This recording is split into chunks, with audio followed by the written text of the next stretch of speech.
হরে কৃষ্ণ, রাধে রাধে। রাধা কৃপা 56 ইউটিউব চ্যানেলের পক্ষ থেকে অনন্ত কোটি সাধুগুরু বৈষ্ণবের চরণে ধন্যবাদ প্রণতি জ্ঞাপন রেখে আজকের আমি আপনাদের সামনে একাদশীর মহিমা কথা বলার প্রয়াস করব। তো আগামী 25শে চৈত্র 8ই এপ্রিল মঙ্গলবার কামাদা একাদশী ব্রত পালিত হবে এবং পরের দিন অর্থাৎ 26শে চৈত্র 9ই এপ্রিল পূর্বাহ্ন অর্থাৎ সূর্যোদয় থেকে 9টা 35-এর মধ্যে একাদশী ব্রতের পালন করতে হবে।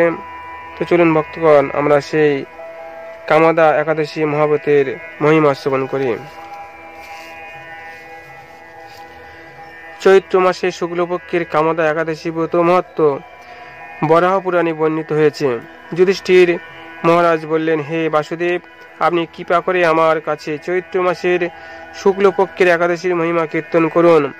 শ্রীকৃষ্ণ বললেন, হে মহারাজ, এই একাদশী ব্রত সম্পর্কে এক বিচিত্র কাহিনী বর্ণনা করছে, আপনি এক মনে তা শ্রবণ করুন।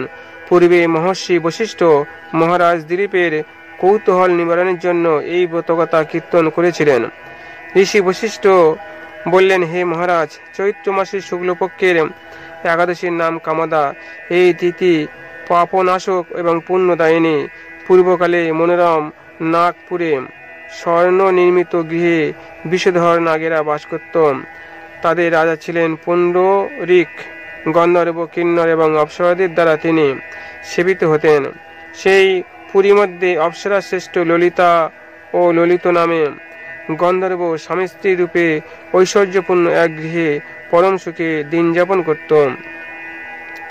একদিন পুণ্ডরিকের রাজসভায় ললিত একা গান করছিল। এমন সময় ললিতার কথা তার মনে পড়ল। ফলে সঙ্গীতের স্বর, লয়, তাল, মানের বিপর্যয় ঘটল। কর্কটক নামে এক নাগ ললিতের মনোভাব বুঝতে পারল।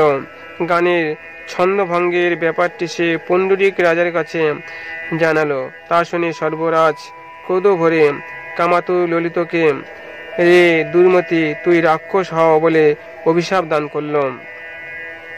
সঙ্গে সঙ্গে সেই ললিত ভয়ঙ্কর রাক্ষস মূর্তি ধারণ করল।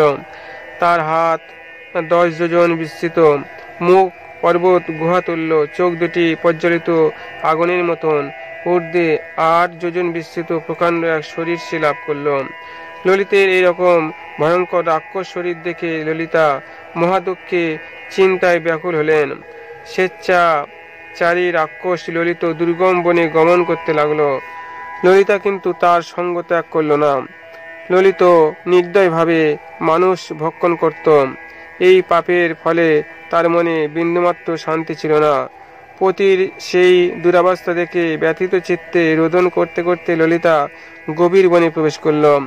একদিন ললিতা বিন্ধ্য পর্বতে উপস্থিত হলেন। সেখানে ঋষ্যশৃঙ্গ মুনির আশ্রম দর্শন করে মুনির কাছে হাজির হল। তার চরণে প্রণাম করে সেখানে দাঁড়িয়ে রইল। মণিবর জিজ্ঞাসা করলেন, হে সুন্দরী, তুমি কে, কার কন্যা, কি কারণেই বা এই গভীর বনে এসেছ, তা সত্য করে বলো। তদুত্তরে ললিতা বলল, হে প্রভু, আমি বীরধন্যা গন্ধর্বের কন্যা, আমার নাম ললিতা। আমার পতির পিশাচস্ত দূর হয় এমন কোন উপায় জানবার জন্য এখানে এসেছি। তখন ঋষি বললেন, চৈত্র মাসের শুক্লপক্ষের কামদা নামে যে একাদশী আছে, তুমি সেই ব্রত যথাবিধি পালন করো। এই ব্রতের পুণ্য ফল তোমার স্বামীকে অর্পণ করলে তৎক্ষণাৎ তার সমস্ত পাপ বিনষ্ট হবে।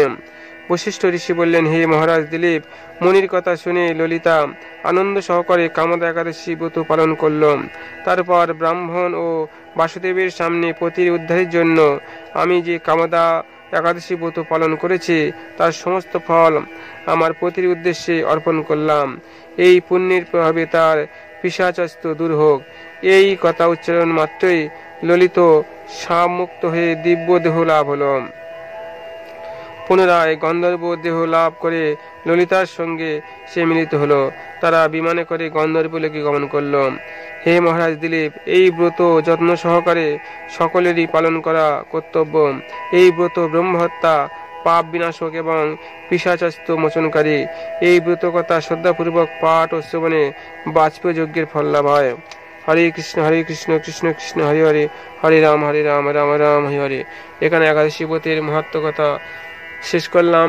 যারা এই চ্যানেলে প্রথম, আপনারা কৃপা করে এই চ্যানেলটিকে সাবস্ক্রাইব করবেন এবং বেল আইকনে ক্লিক করে নোটিফিকেশন অন করবেন, যাতে অন্যান্য ভিডিও আপনারা পেতে পারেন। হরে কৃষ্ণ, রাধে রাধে।